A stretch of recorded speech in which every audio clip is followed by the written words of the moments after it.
Hey everyone, welcome back. So I'm gonna try to do this as often as I can when I have the free time to do it, and that is, our kind of reader's nook. Um, so I'm gonna push out time to make more audiobooks, especially since you guys are loving that shit, along with my live streams coming in and talking to me. I love you guys for that. So really, really appreciate it from my heart if you just go out there, like, subscribe, follow the other social medias to hear when I'm doing stuff or see when I'm posting things, and to just keep a heads up for upcoming stuff. So I want to put it out here. I have a list of books I'm going to be going through. I think the list is going to be about 4 or 5 different things, just so I can kind of keep it fresh in my own head and keep my perspective fresh and still get some work done. Because, occasionally you kind of read and read and read, and then your throat goes to like something, and then it's gone. So I find that a different tempo with a different book will keep me pretty primed and ready to go for other stuff. So far, I will let you guys know what my list is. It is Twilight Reimagined Life and Death. That's number one. Number two is Charlie Bone and the Blue Boa. I am still going through that series for sure. Don't mind me on the progress on it. I've had to start, stop, and fix some stuff here and there. I'm also going to be going through Magnus Chase and the Gods of Asgard, so I'm going to be starting with the Sword of Summer here in a minute, and I'm going to be reading Dan Brown's Angel and Demons. So, Twilight, Life and Death, Charlie Bone, Blue Boa, Angels and Demons, The Sword of Summer, and maybe a surprise something on the side. So, we'll see. Again, thank you guys so much. Today, I'll be starting out the first chapter, if not the first couple chapters, depending on how short these are, of Angels and Demons. So, prologue. Fivis. Wow! Wow! I'm so sorry. I'm so sorry. Do not mind me here. I swear.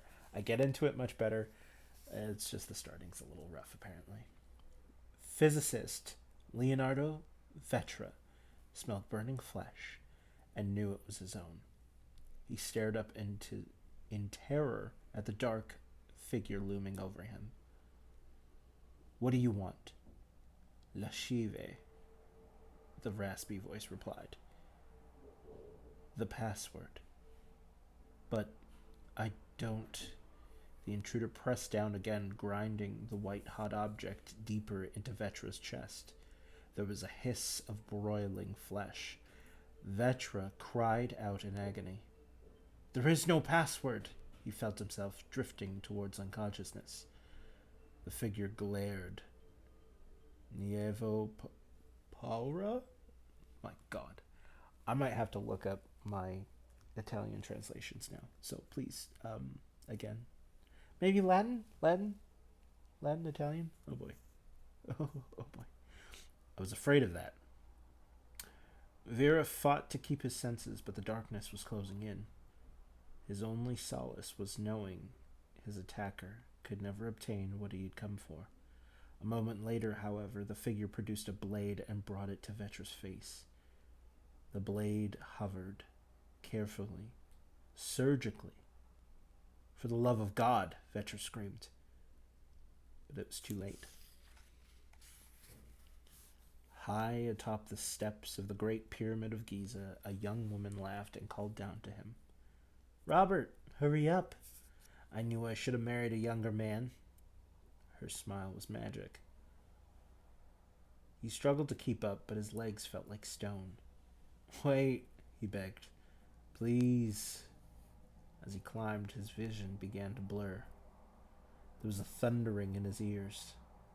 I must reach her. But when he looked up again, the woman had disappeared. In her place stood an old man with rotting teeth. The man stared down, curling his lips into a lonely grimace. Then he let out a scream of anguish that resounded across the desert. Robert Langdon awoke with a start from his nightmare. The phone beside his bed was ringing. Dazed, he picked up the receiver. "Hello?" "I'm looking for Robert Langdon," a man's voice said. Langdon sat up in his empty bed and tried to clear his mind. "This is Robert Langdon." He squinted as his digital clock was reading 5:18 a.m. "I must see you immediately." "Who is this?" "My name is Maximilian Kohler. I'm a discrete particle physicist." "Oh, what?" Langdon could barely focus. "Are you sure you've got the right Langdon? You're a professor of religious iconology at Harvard University. You've written 3 books on symbology, and do you know what time it is?" "I apologize. I have something you need to see. I can't discuss it on the phone." A knowing groan escaped Langdon's lips. This had happened before. One of the perils of writing books about religious symbology was the calls from the religious zealots who wanted him to confirm their latest sign from God. Last month was a stripper from Oklahoma. Had promised Langdon the best sex of his life if he would fly down and verify the authenticity of a cruciform that had magically appeared on her bed sheets. The Shroud of Tulsa, Langdon had called it. "How did you get my number?" Langdon tried to be polite despite the hour. "On the World Wide Web. The site for your book." Langdon frowned. He was damn sure his book site did not include his home phone number. The man was obviously lying. "I need to see you," the caller insisted. "I'll pay you well." Now, Langdon was getting mad. "I'm sorry, but I really... If you leave immediately, you can be here by... I'm not going anywhere. It's 5 o'clock in the morning." Langdon hung up and collapsed back into bed. He closed his eyes and tried to fall back to sleep. It was no use. The dream was emblazed on his mind. Reluctantly, he put on his robe and went downstairs. Langdon wandered barefoot through the deserted Massachusetts Victorian home and nursed his ritual insomnia remedy, a mug of steaming Nestle's Quick. The April moon filtered through the bay windows and played on the oriental carpets. Langdon's colleagues often joked that his place looked more like an anthropology museum than a home.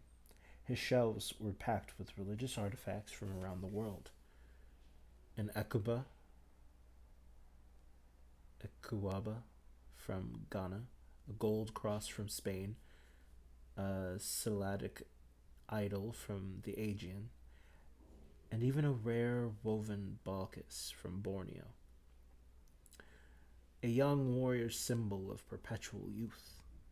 As Langdon sat on his brass Maharishi chest and savored the warmth of the chocolate, the bay window caught his reflection. The image was distorted and pale like a ghost. An aging ghost, he thought, cruelly reminded that his useful spirit was living in a mortal shell. Although not overly handsome in a classical sense, the 40-year-old Langdon had what his female colleagues referred to as an erudite appeal. Wisps of gray in his thick brown hair, probing blue eyes, and a resting, deep voice, and the strong, carefree smile of a collegiate athlete. A varsity diver in prep school and college, Langdon still had the body of a swimmer, a toned 6-foot physique that he vigilantly maintained with 50 laps a day in the university pool. Langdon's friends had always viewed him as a bit of an enigma, a man caught between centuries. On weekends, he could be seen lounging on the quad in blue jeans discussing computer graphics or religious history with students. Other times, he could be spotted in his Harris tweed and paisley vest, photographed in the pages of upscale art magazines at museums openings where he had been asked to lecture. Although a tough teacher and a strict disciplinarian, Langdon was the first to embrace what he hailed as the lost art of good, clean fun. He relished recreation with an infectious fanaticism that had earned him a fraternal acceptance among his students. His campus nickname, the Dolphin, was a reference both to his affable nature and his legendary ability to dive into a pool and outmaneuver the entire opposing squad in a water polo match.